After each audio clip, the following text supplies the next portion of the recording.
புயல் மழை ஓய்ந்தாலும் வகுப்பறைகளும் பள்ளி வளாகமும் பாதுகாப்பாக இருந்தால் மட்டுமே பள்ளிகள் திறக்கப்படும் என்று பள்ளிக் கல்வித்துறை அமைச்சர் அன்பில் மகேஷ் பொய்யாமொழி கூறியுள்ளார். மாதிரி பள்ளிகளில் பணியாற்றும் ஆசிரியர் அல்லாத பணியாளர்களுக்கு ஊதிய உயர்வு வழங்கியமைக்கு நன்றி தெரிவிக்கும் நிகழ்ச்சி திருச்சியில் நடைபெற்றது. இதில் பங்கேற்ற அமைச்சர் அன்பில் மகேஷ் பொய்யாமொழி சிறப்பாக பணியாற்றியவர்களுக்கு விருதுகள் வழங்கி கௌரவித்தார். பின்னர் செய்தியாளர்களை சந்தித்த அவர், பகுதி நேர ஆசிரியர்களை முழுநேர ஆசிரியர்களாக மாற்றவும், டெட் தேர்வில் தேர்ச்சி பெற்ற அனைவருக்கும் விரைவில் பணி வழங்கவும் நடவடிக்கை எடுக்கப்படும் என்றார்.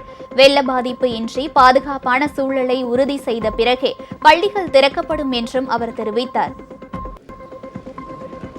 என்னதான் மழை பெய்ததுக்கு பிறகும் பள்ளிக்கூடம் என்று வரும்பொழுது பிள்ளைகள் உள்ளே நுழைந்து உட்கார்ந்து பாடம் கற்கின்ற அளவுக்கு அது தயார் நிலையில் இருந்தால் மட்டும்தான் பள்ளிக்கூடத்தை திறக்க வேண்டும் என்று சொல்லியிருக்கார்கள். ஏற்கனவே எங்களுடைய செக்ரட்டரிஸ் மூலமாக அந்தந்த சிஓஸிடமும் எடுத்து சொல்லியிருக்கின்றோம். அந்தந்த மாவட்ட ஆட்சித்தலைவரிடமும் அங்கே இருக்கின்ற பம்பு மூலமாக தண்ணியை முதல்ல எடுத்துட்டு அது பிள்ளைங்க உள்ளே வந்து பாடம் கற்கக்கூடிய அளவுக்கு இருந்தால் மட்டும் அந்த பள்ளிக்கூடத்தை திறக்க வேண்டும் என்று நாங்கள் சொல்லியிருக்கின்றோம்.